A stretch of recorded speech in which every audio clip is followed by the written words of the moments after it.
नमस्कार, स्वागत है आपका F24 न्यूज़ पर और मैं हूं आपके साथ धीर राजपूत। आज मेरे साथ वो शख्स मौजूद हैं जिनको लेकर के अभी फ़िलहाल में पूरे इंडिया में, पूरे देश में इस पार्टी से वो हैं कि जिसको लेकर के पूरे भारत में घमासान मचा हुआ है। जी हाँ, फिरोज़ाबाद के जिला शिवसेना जिलाध्यक्ष राजीव शर्मा जी मेरे साथ मौजूद हैं और आज मैं इनसे कुछ सवाल पूछने वाला हूं जिसको लेकर के क्या कहना है इनको। तो आइए इनसे बात करते हैं। सर, सबसे पहले तो आपका बहुत बहुत स्वागत है मेरे चैनल पर। धन्यवाद। सर, पहला सवाल मेरा ये है कि खासकर उत्तर प्रदेश की अगर हम बात करें, बीजेपी सरकार की, योगी सरकार की अगर हम बात करें, तो योगी सरकार जिस तरीके से लगातार कोरोना वायरस को लेकर के जितनी अलर्ट है, सतर्क है और लगातार कोशिश कर रही है कि जो संख्या बढ़ रही है वो कम हो, वहीं दूसरी तरफ ये देखा जा रहा है कि फिरोज़ाबाद के जो सदर विधायक हैं उनके द्वारा आधार कार्ड में कोई करेक्शन कराना है, आधार कार्ड बनवाना है, उसको लेकर के जगह जगह कैंप लगाए जा रहे हैं। लेकिन वहाँ पर जिस तरीके से पब्लिक की भीड़ आ रही है तो ऐसा लग रहा है कि कहीं ना कहीं सोशल डिस्टेंसिंग नहीं है, वहाँ पर सैनिटाइज़र की व्यवस्था नहीं की गई है। तो ये क्या लग रहा है आपको, बीजेपी के जो विधायक जो कर रहे हैं वो सही कर रहे हैं? यदि ऐसा है तो निश्चय ही वो गलत कर रहे हैं। फिरोज़ाबाद विधायक की हमेशा मानसिकता रही है मनीष सिसोदिया की, किसी भी तरह से जनता में उनका वोटों का हिस्सा बना रहे जी। केवल जो राजनीति करते हैं वो वोटों की करते हैं जी। और उनका ये ध्येय रहता है कि जो विकास के नाम पर जो रुपया आया वो ये दिखा दें, ये जो रुपया आया है, ये जो कार्य हो रहा है, ये कोई सरकार नहीं कर रही है और ना ये जनता का रुपया। जो कुछ कर रहा हूँ वो मैं खुद कर रहा हूँ, अपने स्रोतों से कर रहा हूँ। जी। यदि मनीष सिसोदिया के द्वारा कैंप लगा करके ऐसा कृत्य किया जा रहा है तो उसकी घोर निंदा होनी चाहिए, क्योंकि ये कार्य जनविरोधी कृत्यों में आता है। कोरोना जैसी महाबीमारी को रोकने के लिए सोशल डिस्टेंसिंग का पालन करना अति आवश्यक है। जी बिल्कुल। सैनिटाइजर की व्यवस्था करना अति आवश्यक है। जी। जो भी मानक तय किए गए कोविड-19 को रोकने के लिए सरकार के द्वारा, WHO के द्वारा, उसको का पालन करते हुए यदि समाज के जनप्रतिनिधि अपने कर्तव्य का निर्वहन नहीं करेंगे तो इससे ये प्रतीत होता है कि उनको जनता से कोई मतलब नहीं है, उन्हें अपने वोट बैंक की राजनीति से मतलब है। यानी आप ये कहना चाह रहे हैं कि विधायक जी द्वारा जो कैंप लगाए गए हैं ये सिर्फ वोट बैंक की राजनीति करने के लिए लगाए गए हैं? हाँ, इसमें कोई दो राय नहीं है।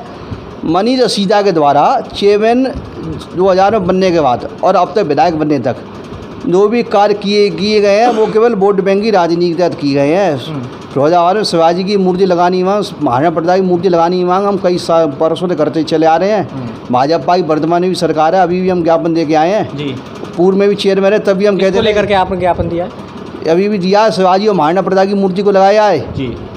क्यों नहीं लगाई गई? क्योंकि उनका वोट बैंक नहीं है। अभी भी हमने कहा कि सरकार की राजस्वानी कर रही है। रामलीला में जो ये कृष्णावन बनाया वहाँ पर डीडली की गई, उसमें लाखों रुपए की स्टाम्प चोरी, करोड़ों रुपए की स्टाम्प चोरी, उसको लेकर भी हमने ज्ञापन दिया मुख्यमंत्री को संबोधित। जी। उस पर भी कोई कार्रवाई नहीं की गई। क्यों नहीं की गई? क्योंकि उसमें वोट बैंक नहीं है। वोट बैंक किस में है?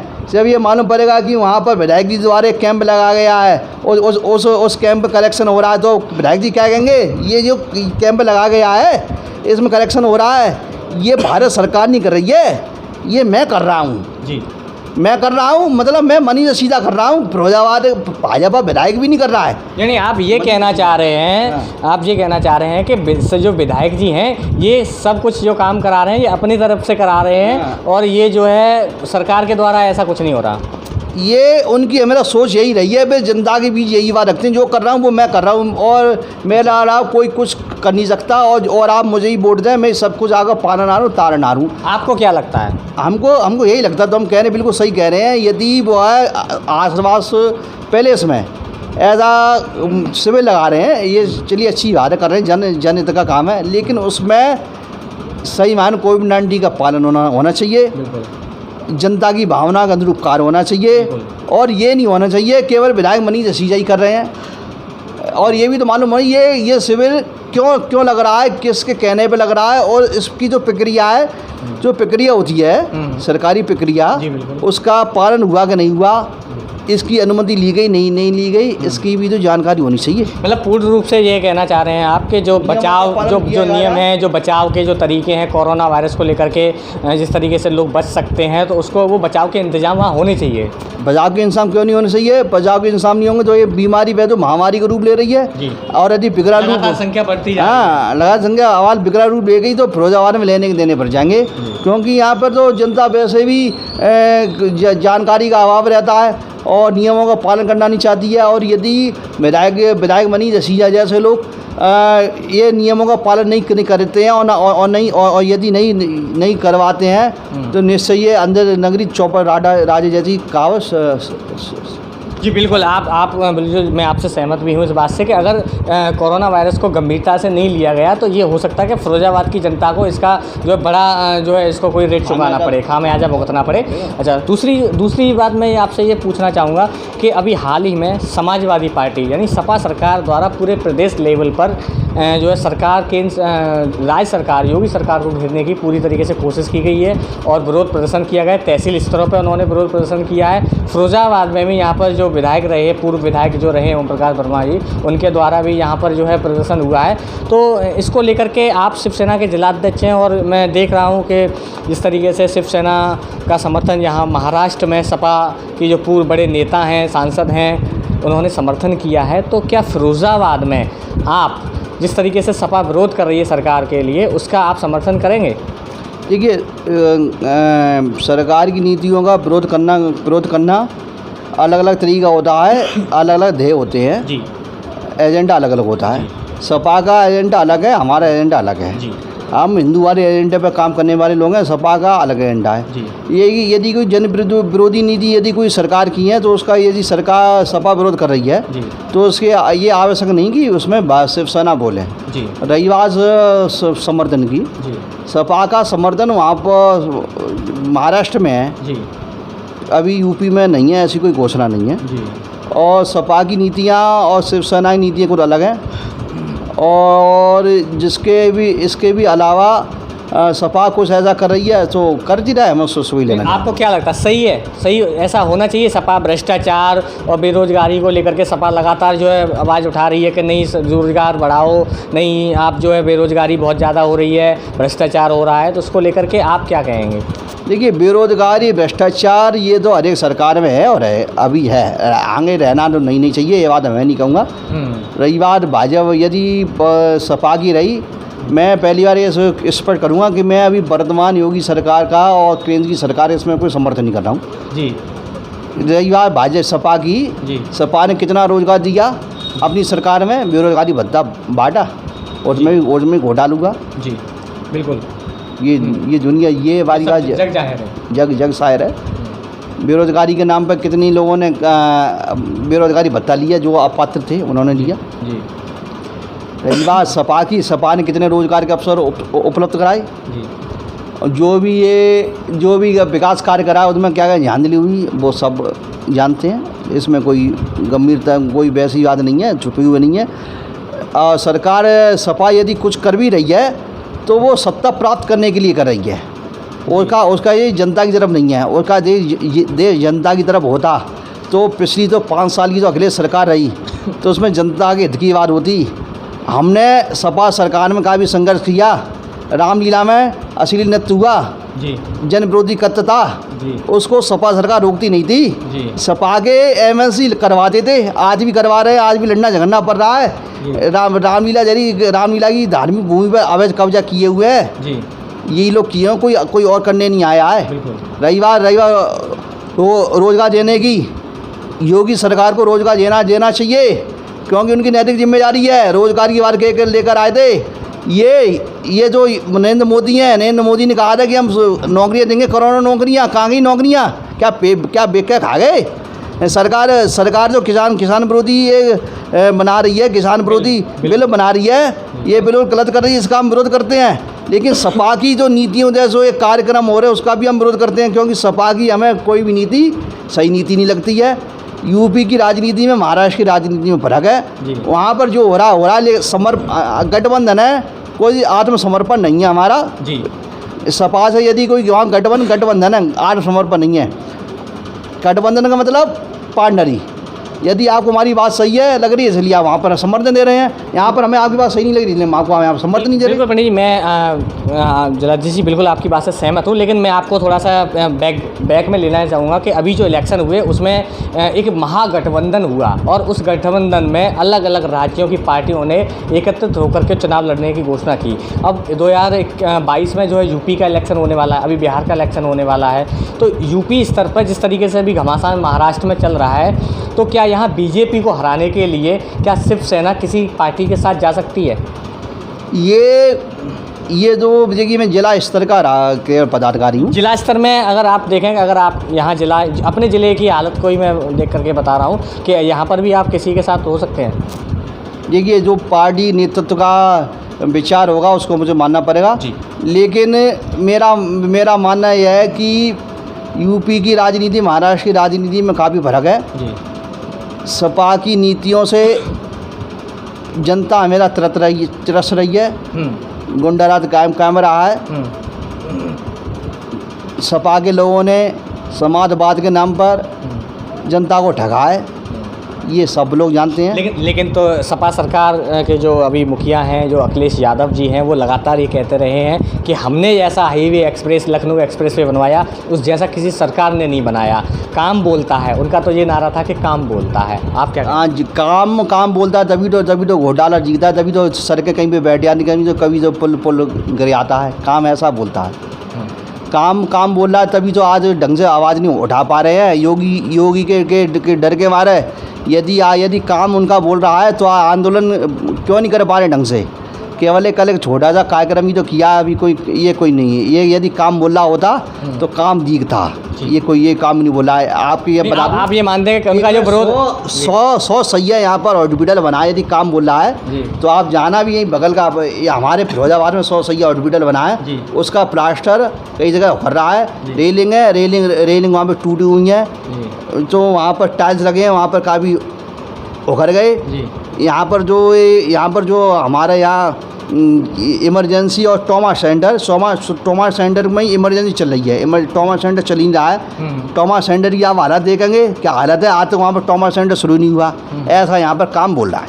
ये मैंने अभी 1-2 उदाहरण दिए हैं। अच्छा, यानी कि आपको ये लग रहा है कि जो अभी जो सपा सरकार द्वारा सपा की समाजवादी पार्टी के द्वारा जो विरोध प्रदर्शन हुआ वो फ्लॉप रहा? देखिए मैं फ्लॉप के किसी पार्टी के कार्यक्रम में मैं फ्लॉप क्यों कहूँ, लेकिन हाँ ये उनने तो किया वो अच्छा किया, बुरा किया वो जाने। लेकिन नहीं, आपने अभी जो जिस तरीके से कहा कि उनको आप देखिए काम बोलता तो इतने लोग तादाद में आकर विरोध प्रदर्शन बढ़िया तरीके से होता। ये हल्का सा विरोध प्रदर्शन उनका रहा, छोटा सा प्रोग्राम मतलब वो रहा। अपनी पार्टी नीति चला रहे हैं, चलाने दो। रोजगार की बात करने दो, लेकिन उनको पहले किसी पर आरोप लगाने से पहले पहले देख लें कि हमने क्या किया। रविवार योगी सरकार तो रोजगार देने में, जनता की समस्या को हल करने में पहले असमर्थ है जी। और पहले जहाँ तक योगी सरकार ने जो भी अभी कुछ किया पहले जहाँ तक अच्छा किया है, मेरी नज़र में यूपी में ज़्यादा बुरा भी नहीं किया, लेकिन आज ज़्यादा अच्छा भी नहीं किया है योगी सरकार के पूर्व से मैं संतुष्ट भी नहीं, क्योंकि बता दूँ यहाँ पर थानों में जब तहरीर देने की बात आती है, तहरीर पे FIR तक नहीं FIR नहीं होती है। क्या बात कर रहे हैं? हाँ, मैं सही कह रहा हूँ। मेरे द्वारा 3-3, 4-4 FIR की तहरीरें पेंडिंग हैं। किसके विरोध में? सपा वालों के विरोध में। क्योंकि यहाँ पर यहाँ की सरकार, यहाँ के MLA, यहाँ के थाने सब सपा के एजेंट के रूप में काम कर रहे हैं। आपको ये मैं बताना चाहता हूँ, ये कहना चाहता हूँ। आप इतना बड़ा आरोप कैसे लगा सकते हैं? इसलिए लगा रहे हैं दिलीप यादव के विरोध में हमको रामलीला वाले प्रकरण में FIR लिखवानी है। FIR तक नहीं लिखी आ रही है। दिलीप यादव ने हमको धमकी दी मुकदमा लगाने की, उसमें आज तक FIR तक नहीं लिखी गई।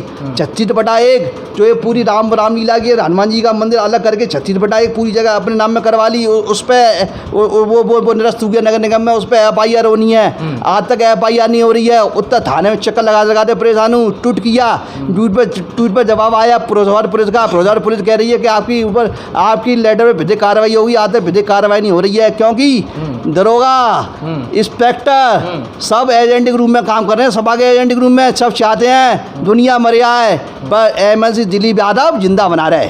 अच्छा, हाँ। यानी कि आप साफ तौर पर ये कह रहे हैं कि बीजेपी की गवर्नमेंट में भी जो है सपा नेताओं का या एमएलसी का जो है बोलबाला है, दबदबा है थानों में। हाँ, पूरा पूरा दबदबा है साहब जी।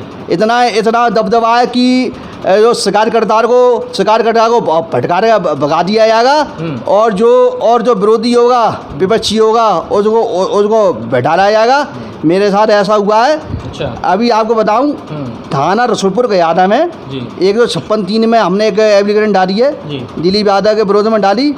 उसमें दरोगा जी या कोई गया हो हाँ। विपक्षी के पास, तो हम शाम को पता करने गए तो वहाँ पर मौके पे मौजूद रसूलपुर थाने के क्राइम इंस्पेक्टर प्रमोद मलिक मेरा यहाँ की बता दूँ, यहाँ पुलिस वालों की मानसिकता, भगवा को देखकर इस कदर पे बुरा समझते हैं, भगवाधारी को देखकर दुश्मन समझते हैं। मुझको देखकर क्या मुझको देखकर तू पतली लीजिए निकल ले। अच्छा। हम मुझसे कहा और सवेरे मैं दोबारा गया तो मुझसे क्या पूछ रहे, इस तरीके की भाषा शैली का इस्तेमाल। हाँ, इसलिए इस्तेमाल किया, मुझको बाहर से निकाला। सवेरे मैं गया, सवेरे आप मुझसे क्या वो कह रहे, प्रमोद कुमार मलिक तू कहाँ पर बना रहा है राम मंदिर। अच्छा। मैंने इसकी शिकायत की, आज तक उस शिकायत पे ना तो इंक्वायरी पुटअप हुई, यदि हुई है तो अंदर इन्हें घुरम करके उन्हें ख़त्म कर दियो। ऐसा यहाँ के पुलिस वालों का रवैया है। आपने इस संबंध में उच्च अधिकारियों को अवगत नहीं कराया? मैंने एसपी साहब के नाम मैंने एप्लीकेशन दी, डीएम साहब के यहाँ दी, मुख्यमंत्री को डाक से मैंने लेटर भेजा, लेकिन आज तक कोई कार्रवाई नहीं हुई है। यहाँ का प्रशासन सोया हुआ है, सपा वालों की मदद करता है, काफ़ी प्रयास करने पर सब कार्रवाई होती है। स्टाम्प चोरी लगनी है दिलीप यादव पर, एमएलसी पर, रामलीला वालों पर लाखों रुपए की सरकार को राजस्व आनी है, लेकिन यहाँ का प्रशासन सोया हुआ है। कह जी चाह रहा है दिलीप के 5 साल गुजरे हैं और दिलीप यादव बच्चे उस पर स्टैम्प चोरी ना लगे। योगी राज कृष्णा भवन है जिसको सील किया गया, उस पर सही माने ध्वस्तीकरण कार्रवाई होनी चाहिए, लेकिन कप्तान सिंह यादव तो एक्सीएन है बेकार प्राधिकरण के, वो बचाने लगे हुए हैं। सचिव जो नगर में सेठ यहाँ पर सचिव में बेकार प्राधिकरण के, उस पर पूरी कार्रवाई नहीं कर रहे हैं। मुझसे यूँ कहते हैं कि आप क्या मैं इच्छा हुई तब कार्रवाई करूँगा, इसमें कोई बाउंडेशन नहीं है। और न मैं तमाम बातें की, उसकी भी मैं ऑडियो जारी करूँगा, उसकी भी शिकायत करूँगा। मैं नगर में सेठ की भी शिकायत करूँगा। अगर मान लीजिए कोई कार्रवाई नहीं होती है, ना ही वो जो आप बता रहे हैं जिस तरीके से, तो उसको लेकर के अगर कुछ भी नहीं होता है तो आप फिर क्या करेंगे? देखिए, जो संवैधानिक अधिकार दिया है जी, भारतीय कानून पर, संवैधानिक अधिकार पर मुझे पूरा भरोसा है। मैं शिकायत करूँगा। जहाँ शिकायत करेंगे? सुनवाई तो कहीं नहीं हो रही है, आप कह रहे हैं। नहीं होगी। हाँ। क्यों नहीं होगी? हाँ। लोकायुक्त है, कोर्ट है जी। कुछ नहीं तो धरना है, भर चलूँगा, बैठूँगा, धरना प्रदर्शन करेंगे, धरना दूंगा। संवैधानिक प्रक्रिया उसका पालन करूँगा। अकेले बैठूँगा। धारा 144 आप रो लगाते हो, अकेले एक आदमी में धारा 144 लागू नहीं होती है। नहीं होती। मैं अकेला बैठूँगा। कब तक आप कार्रवाई नहीं करोगे? ऐसा लोकतंत्र खत्म हो जाएगा। आज सही कह रहा हूँ, लोकतंत्र वास्तव में भी खतरे में है। कह रही है विपक्षी पार्टी, कह दी सही कह दी, लोकतंत्र जब भी खतरे में था। सब यहाँ पर उत्तर प्रदेश में सपा सरकार थी, आज भी खतरे में है, क्योंकि योगी और मोदी बैठे हुए हैं। मोदी के राज में गोदी मीडिया सच्चाई को दबाती है, योगी के राज में सच्चाई को दबाया जाता है। ऐसे ही सपा सरकार में दबाया जाता था। लोकतंत्र खतरे में है, लेकिन हम जैसे जो नेता लोग हैं, हमारा कर्तव्य है कि लोकतंत्र की तो आवाज़ को दबाए, उसके विरुद्ध मुखर होना ये हमारा परम कर्तव्य है। क्योंकि देश इन लोगों ने आज़ाद नहीं किया था, देश किया था यहाँ के परम वीरों ने। उस आज़ादी को बनाए रखना हम जैसे पीर सपूतों का, भारत माता के सपूतों का कार्य है। जी बिल्कुल, आप सही कह रहे हैं कि जिस तरीके से जो है जो आरोप आप लगा रहे हैं उसको देखते हुए सरकार प्रशासन द्वारा कोई कार्रवाई नहीं हो रही, तो उसके लिए आपके पास लोकतांत्रिक अधिकार हैं, आप कर सकते हैं। अच्छा, मैं एक लास्ट सवाल आपसे पूछना चाहूँगा कि अभी हाल ही में बॉलीवुड को लेकर के महाराष्ट्र में शिवसेना जिस तरीके से बॉलीवुड को बचाने की कोशिश में लगी हुई है, ऐसा कहा जा रहा है। तो उत्तर प्रदेश में योगी सरकार ने अभी हाल ही में घोषणा की है कि हम नोएडा में एक फ़िल्म सिटी बनाएंगे, जिसमें जो है उत्तर प्रदेश में भी आप फिल्में बना सकते हैं। तो इससे आप कितना सहमत हैं कि क्या उत्तर प्रदेश में फिल्म सिटी बनने से बॉलीवुड में वहाँ पर मुंबई जाने वाले जो कलाकार हैं, मुंबई जाते हैं और वहाँ पर उनका शोषण होता है, उससे उन्हें निजात मिलेगी? हाँ, अच्छी बात है, बननी चाहिए। हमारे उत्तर प्रदेश का विकास होना चाहिए। और बॉलीवुड की चर्च में यहाँ फिल्म सिटी बनती है, जो अच्छी बात है। बॉलीवुड में निश्चय ही प्रतिभा का दमन हो रहा है, गला घोटा जाता है और वहाँ पर चरस स्मैक गांजा की भरमार है, इसमें कोई गलत बात नहीं है। और वहाँ पर देखा जाए तो बॉलीवुड में दाऊद इब्राहिम गिरोह का पूरा हाथ रखा हुआ है। अब आपने देखा होगा फिल्में हमेशा हिंदू विरोधी फिल्में बनती हैं, हिंदी फिल्मों में अंग्रेज़ी शब्दों का चलन अधिक होता है। आपने देखा होगा हिंदी फिल्मों में अश्लीलता अधिक परोसी जाती है।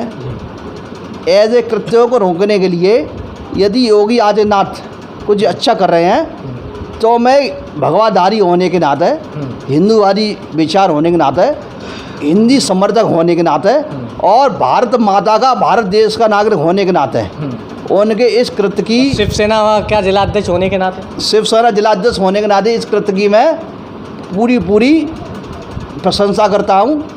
और ऐसा कार्य होना अति आवश्यक है, क्योंकि बॉलीवुड में, बम्बई में अश्लीलता भरोसी आदि आपने देखा और नाटकों में किस कदर गलत कृत्य हो रहे हैं। बालासाहब ठाकरे ऐसे कृत्यों का विरोध करते थे, हमारे उद्धव ठाकरे जी भी विरोध करते हैं। सरकार है और सरकार को नहीं चले, जब से हमारी सरकार बनी महाराष्ट्र में, जब से भाजपा के लोग वहाँ पर कुछ ना कुछ उपद्रव को फैलाए हुए हैं, इसलिए वहाँ पर अभी पूरा ध्यान नहीं दे पा रहे हैं बॉलीवुड पर।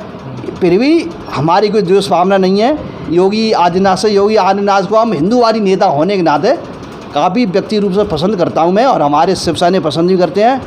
लेकिन योगी आदित्यनाथ चाहे हमारी पार्टी के लिए कैसी भी अपनी भावना रखें, उनके भाजपा लोग कैसी भावना रखें, लेकिन योगी आदित्यनाथ की जो भावना है राष्ट्र के प्रति, भगवान राम के प्रति और हिंदी हिंदुत्व के प्रति, उसका हम लोग सम्मान करते हैं। यदि वे ऐसा कार्य कर रहे हैं तो शिवसेना ऐसे कृत्य की पूरी प्रशंसा करती है। हाँ, केवल ये बात भाषणों में नहीं होनी चाहिए, धरातल पे ये दिखना चाहिए। और यहाँ पे जब भी फिल्म सिटी बने वहाँ पे प्रतिभा का सम्मान हो और जनता के हित का कार्य हो, और जो ये मांस मदिरा जैसे सेवनों का प्रयोग ना हो, अच्छे कार्य हो। भारत भूमि देवभूमि है और देवभूमि के रूप में हमेशा प्रतिष्ठित है, यही हमारी कामना है। बहुत बहुत शुक्रिया आपका मुझसे बात करने के लिए। तो ये थे हमारे साथ फिरोज़ाबाद जनपद के शिवसेना के जिलाध्यक्ष, जिन्होंने साफ तौर पर कहा कि जिस तरीके से सपा ने अभी जो कुछ दिन पहले जो विरोध प्रदर्शन किया सरकार के खिलाफ, वो उन्हें लगता है कि ठीक है, लेकिन ये कहीं ना कहीं एक वोट पाने के लिए वोट बैंक की एक राजनीति है।